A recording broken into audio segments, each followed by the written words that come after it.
In May 2002, Alexis Patterson walked to school and then disappeared. It has been nearly 20 years since anyone has seen her, and conflicting witness reports have confused the timeline of the investigation. I'm Charlie, and welcome to Crime Lines.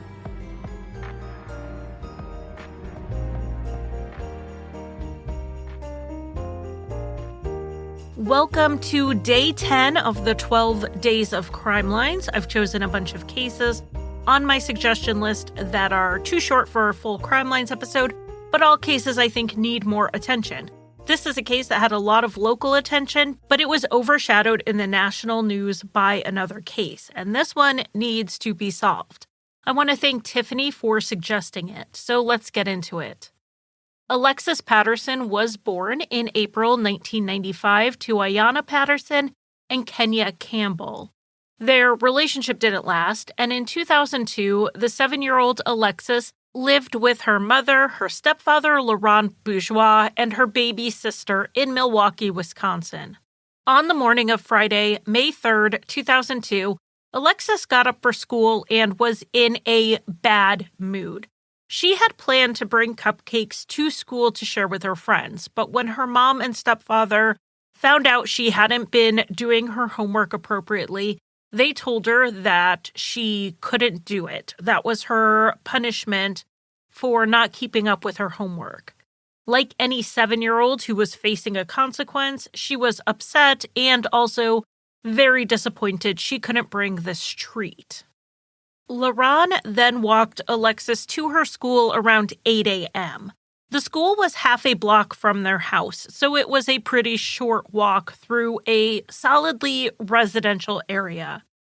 Aside from others going to the school, you wouldn't expect there to be a lot of people around or a lot of traffic. Laurent said he walked Alexis about halfway into the intersection, and then she went ahead and he watched her go into the playground area. Then he turned around and went home. At 3 p.m. when school was dismissed, Alexis didn't show up. Ayanna assumed that she was still pouting about the cupcake incident and was just stalling on coming home. It was about an hour later that Ayanna called the school to see what was going on and found out that Alexis was marked absent. She apparently had never made it from the playground into the school building. At the time, Alexis' school's policy was to call parents after 2 unexcused absences in a row. So a single missed day without a parent calling in wouldn't have triggered a call from the attendance office. And boy, do people have strong views on this policy. I certainly don't want to defend it because I actually don't agree with it. But I also understand why they had it. 99.99999% of the time, the elementary school would call the parent for an unexcused absence. I guarantee it was because the parent forgot to call or didn't get around to it before the school called. And I say that from personal experience of getting the phone calls because I forgot to call. This wasn't a high school or a middle school where kids may have been skipping.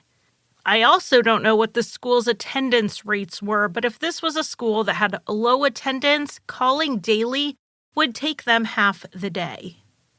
But if the school, on the other hand, did take the time and made those calls every time a child didn't make it to school and the parents didn't call, this investigation would have been triggered at 8 a.m., not 4 p.m. or later when the Milwaukee police were finally called. But once they did get the report, the MPD took this very seriously. Searches were very quickly organized, and everyone at the school was interviewed. From what they could tell, no adult at the school saw Alexis that day. None. Not a teacher, not a playground monitor, not another parent, not a cafeteria worker. However, there were a few students who said they saw Alexis before school on the playground crying, and a few said they saw her on the playground after school also crying. Now, seeing Alexis after school doesn't make sense to me.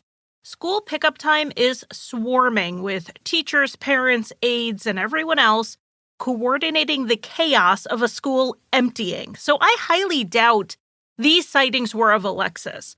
Or maybe they were of Alexis, but from a different day. Why would Alexis leave school during the school hours, but then show back up after, but then be gone again by the time people started looking for her? It doesn't make sense. The morning sightings, though, do make sense. They align with what Laurent said happened. Alexis was upset about the cupcake thing, and he said he saw her go on the playground. That she would have been on the playground crying that morning made sense. And the police did consider this idea that Alexis made it to the playground, and then because she was upset, maybe even a little embarrassed that she couldn't provide a special snack that day because she had gotten in trouble, she decided to run off. She had never done anything like that before. She was a pretty good kid, had perfect attendance, but first graders can be impulsive and they can be driven by emotion, especially if Alexis wanted to avoid disappointing her friends and being embarrassed in front of them. The search for Alexis began that day with investigators spreading out from the school. They checked with Alexis's friends and the neighbors to see if she was maybe hanging out at one of their houses. They also searched the nearby woods in the event she ran off and was hiding there. She had no means to be out on her own at 7 years old, so they knew they had to find her quickly. As it got dark that night, they worried she was lost because as upset as a 7-year-old can get, she would have headed home after dark. They did have divers searching nearby water systems, and over the weekend, the family had tons of flyers printed up. Soon, volunteers were organized to do additional searches of the neighborhood. One man named Keith Martin had collected donations for search materials, and he spent his own money buying tons of flashlights for all the searchers. He told the media that he didn't know Alexis or her family before this, but he was just so moved to help. As the hours passed, the family stopped holding on to hope that she had run away and began to suspect she had been abducted. The police looked into Alexis's non-custodial father, Kenya Campbell, and found that he had been arrested in March for driving on a revoked license. Because it was not his first offense, he was held on bond. On May 1st, 2 days before Alexis disappeared, Kenya posted that bond. Now that looks like a promising lead, but when the investigators looked into it further, Kenya was actually still locked up when Alexis went missing. For reasons that are unclear, he was not released for a few days after posting his bond. While Kenya could not have been the one who took Alexis, they did look into his family, but there were no indications that they had Alexis or knew where she was. Another early lead came from the school.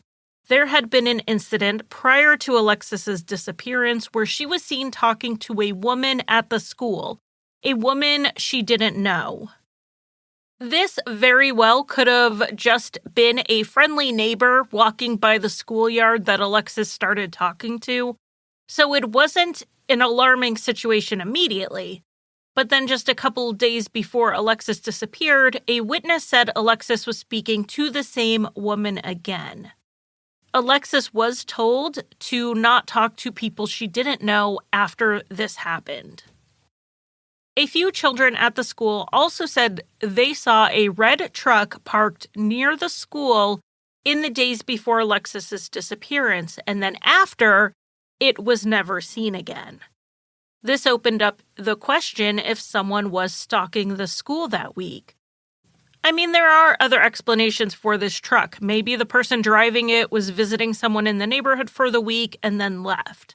But the red truck was put out in the media, and if anyone came forward saying it was their truck, that has not been reported.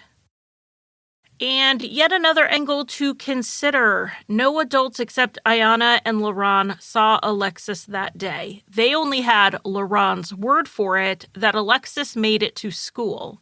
So, of course, the parents were questioned for hours and hours that day and in the days and weeks to come. I already said I don't think the afternoon sighting makes any sense, but a few kids did say they saw Alexis that morning on the playground. I do find it notable that no adults saw her or saw LaRon. Of course, LaRon said he basically just walked her to the corner and made sure she crossed the street to the playground safely, so you wouldn't necessarily expect them to see him. But for only kids to see her and no adults, it does make the morning sighting, in my opinion, shaky. Suspicion was on LaRon and Diana, but particularly LaRon, after he failed elements of his polygraph. According to the Milwaukee Police Department, the questions he failed were related to if he had any knowledge of where Alexis was. But for those who supported the family, they believed LaRon was being unfairly scrutinized, in part due to his criminal record. Not that he had a record, but because of the specific crime. So let's go back to 1994. LaRon was the getaway driver in a bank robbery that occurred in Glendale, Wisconsin, which is about 15 minutes outside of Milwaukee.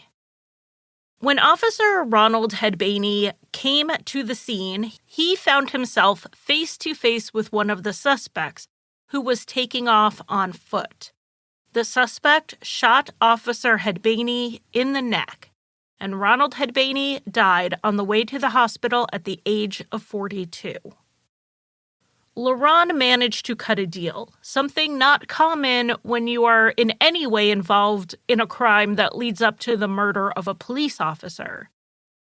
But LaRon was just the getaway driver, and he was willing to testify against the shooter, Booker Shipp. This testimony was vital to the state's case, and LaRon was given immunity for his cooperation. So he walked away from a crime that ended in the death of a police officer. The implication here was that the police were already biased against LaRon for walking on that case. The family wasn't happy with the police focusing, they felt unfairly, on LaRon because they thought it distracted them from looking elsewhere. The department said that LaRon was just one of multiple leads they were following with equal energy and attention. Then on May 28th, just over 3 weeks after Alexis disappeared, a blatantly racist flyer was anonymously put up on the door of America's Black Holocaust Museum in Milwaukee. The flyer was about Alexis's disappearance. Now, this museum is a memorial to the Black experience in America, starting with enslavement and captivity, going up through present day. The flyer essentially said that if Black people think white people cared about Alexis Patterson, they were dreadfully mistaken. The note has been described by the deputy district attorney as, quote, horribly racist, obscene, vulgar, hateful, cruel, vicious, inflammatory, and obnoxious in the extreme, end quote. So we can all just use our imaginations about the language that was used. Later, more racist and explicit flyers showed up on car windshields and in shop windows that were along the same lines. The family said they were also receiving bigoted and sexually explicit phone calls at this time. Eventually, tips came in about the flyer distributor having particular tattoos, and following this lead, the investigators found 22-year-old Brian T. Werner. When he was arrested, they found more flyers in his car along with his Nazi flag. He had the words "White Power" tattooed inside his lower lip, and he was a well-known, loud and proud racist in the area. Being that Brian Werner was trying to tell white people to not care about a missing Black child and was going out of his way to insert himself into this case like this, he looked suspicious. But in investigating him, they determined Brian Werner was a raging racist and, in my opinion, an overall terrible human being, but he was not involved in Alexis's disappearance. He was just using a missing child to spew his disgusting ideology. In the end, Brian Werner had to be released without charge. Though his flyers were very offensive, obscene, vulgar, and so on, they were also still protected speech under the First Amendment. The DA looked into it to see if there was anything in there that crossed the line and was not protected by the First Amendment, but Brian Werner managed to stay just on this side of protected speech. What is right and what is legal are not always the same thing.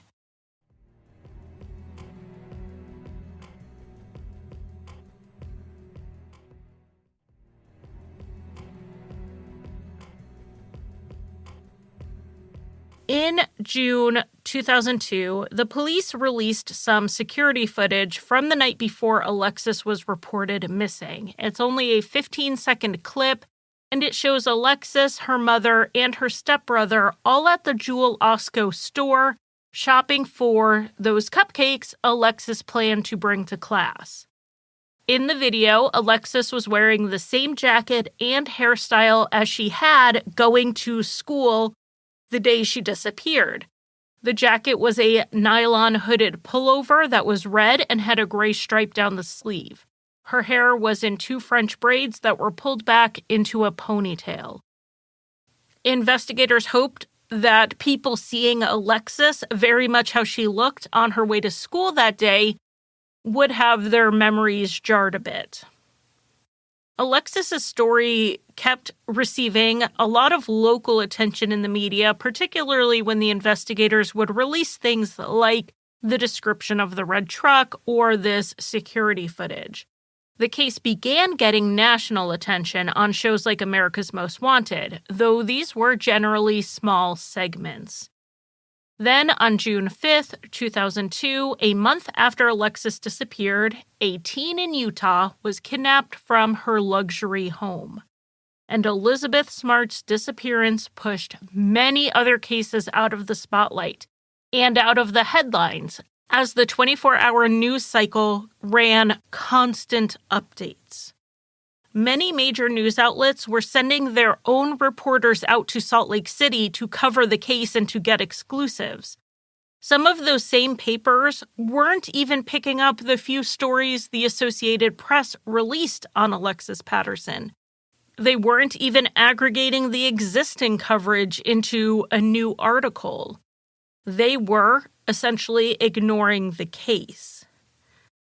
So because this is part of my 12 Days of Crime Lines, as you can imagine, I have been working on this project behind the scenes for a couple of months now. So I researched this one in the middle of the Gabby Petito case, which was taking up a lot of airtime in September and October of this year.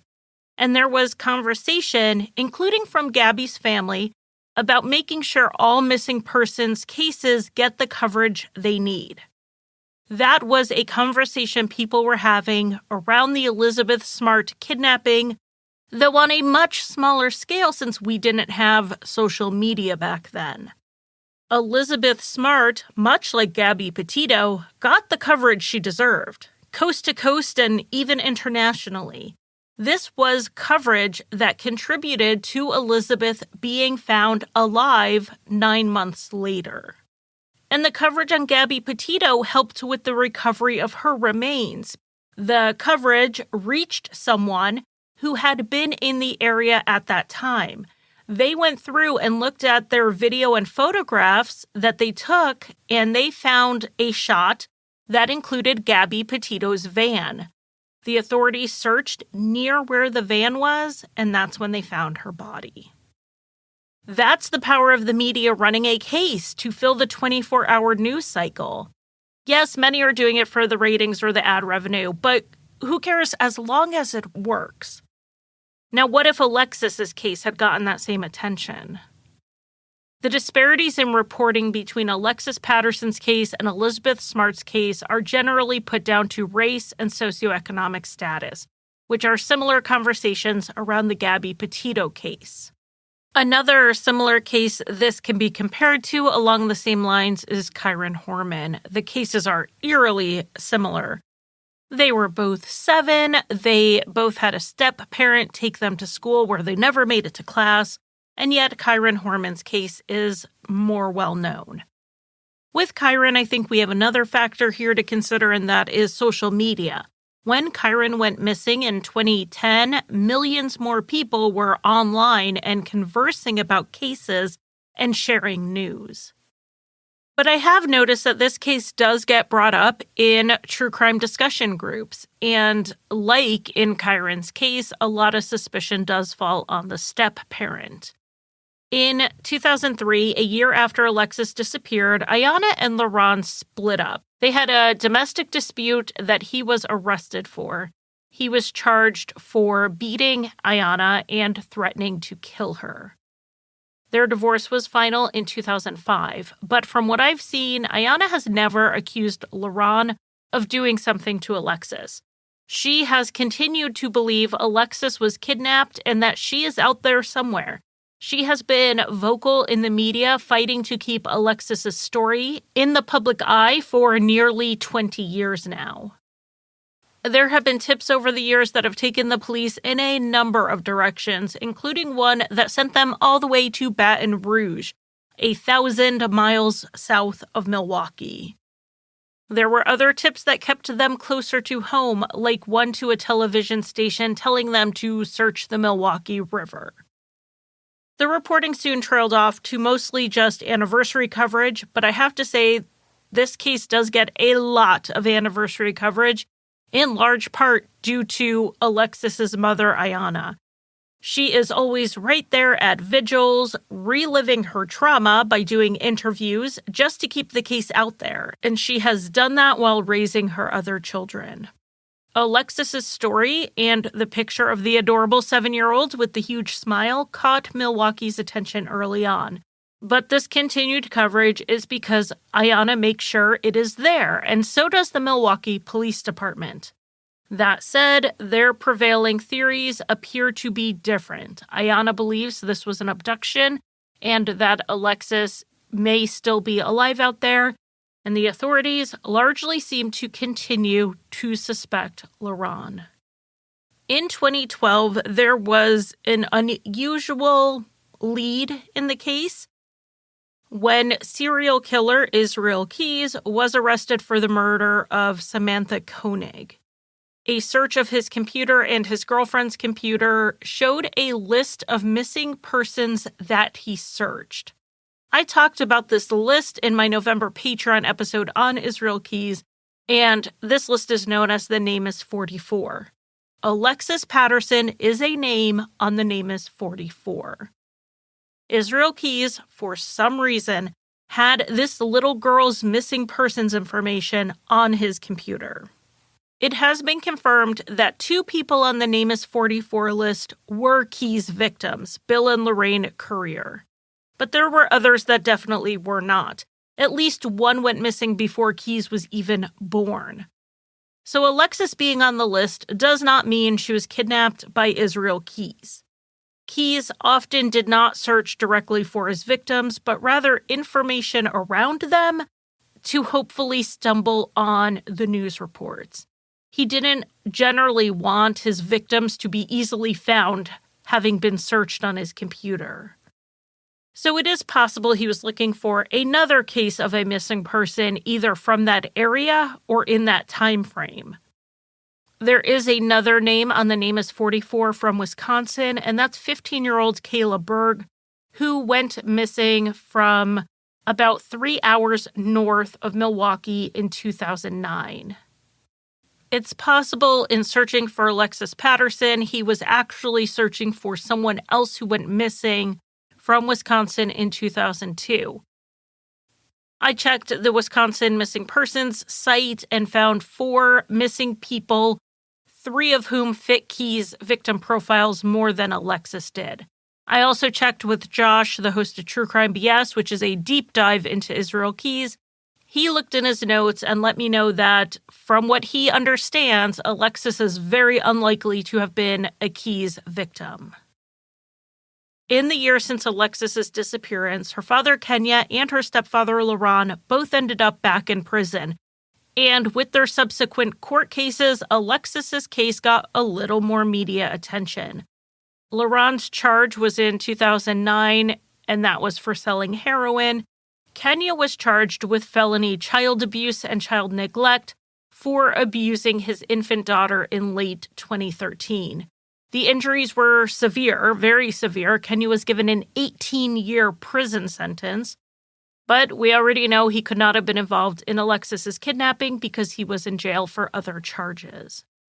Then in 2016, a very interesting tip came in from a man in Ohio named Joshua. He was sure that his ex-wife was Alexis. He said he always thought it was odd that she had no real memories of her childhood until the age of 10. She only seemed to know that she was born in Central America and moved to California at some point in her childhood.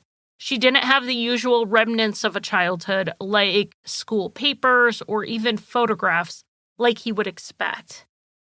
After they split up and were dealing with custody issues, Joshua decided to look into his ex-wife's past a little bit more. He and his new fiancée came across the age progression photograph of Alexis, and it looked shockingly like his ex. From what I've heard, the resemblance is very close, and she actually looks a lot like Alexis's mom. Beyond that, the woman had a mole over her left eye, a birthmark, a scar under her right eye, and an unusual bump on her pinky finger. All little marks that matched Alexis. And these are very specific similarities. You can imagine multiple people sharing one or two of them. But all four, the odds seemed astronomical. And while the woman spoke with the authorities and was willing to provide a DNA sample, she was not fond of the scrutiny on her life or the media attention. That's why I'm not even using her first name. This entire experience was very difficult for her. She said she wasn't Alexis, and not only that, it was impossible for her to be Alexis. The main reason, she was 28 years old. She had a birth certificate from 1988 from Belize to prove it. Alexis would have been 21 at the time of the DNA test. Passing off a child for 7 years older than they actually were was unlikely to work. Between doctors and school officials, someone is going to notice when a 17-year-old is more on par with a 10-year-old developmentally. Add to that, the woman married Joshua in 2009 when Alexis would have been 14. Again, 14 versus 21. That's a big difference in development. When this woman had her 2 children, surely the OBGYN would have noticed. Even the most mature-looking 14 and 15-year-old might be able to sneak into a club, but they're not going to get that past a doctor. So it wasn't a surprise to the authorities when the DNA test came back not a match to Alexis. Ayana initially wanted to run the test again, because the similarities between this woman and Alexis and Ayana were really just too much, and perhaps the older DNA sample from Alexis that they ran the tests against, maybe it was too degraded or it was contaminated. The police, as far as I know, have not rerun the tests, and it's probably largely due to the age issue. The woman in Ohio was presenting herself to be 7 years older than Alexis would have been, and at some point, someone would have noticed. I also think a hesitancy to rerun a DNA test may come down to the fact that the police do not appear to be working the theory that Alexis is still alive out there. In 2017, in the wake of the DNA test, Milwaukee County Sheriff David Clark said he didn't believe Alexis was ever dropped off at school. He believed the answer to what happened to Alexis laid with Laurent Bourgeois, who continued to deny involvement. And the sentiment that Laurent had the answers was echoed when, in January 2021, the 52-year-old stepfather of Alexis Patterson, who was the last person to see her alive, died of a drug overdose alongside his wife, Michelle. What, if anything, he knew about Alexis's disappearance went with him. Laurent's death did provide another opportunity for Alexis's case to get media attention, and the Milwaukee PD said this coverage did generate new tips. Alexis Patterson would be 26 years old today. She has black hair and brown eyes. She was last seen wearing a red nylon pullover hoodie with gray stripes running down the sleeves. She was wearing a light purple shirt, blue jeans, and white Nikes. She was also carrying her pink Barbie backpack. There is a $10,000 reward for anyone with information that leads to her whereabouts. You can contact the sheriff's office at 414-278-4788 or at 1-800-THE-LOST. These numbers will be in the show notes.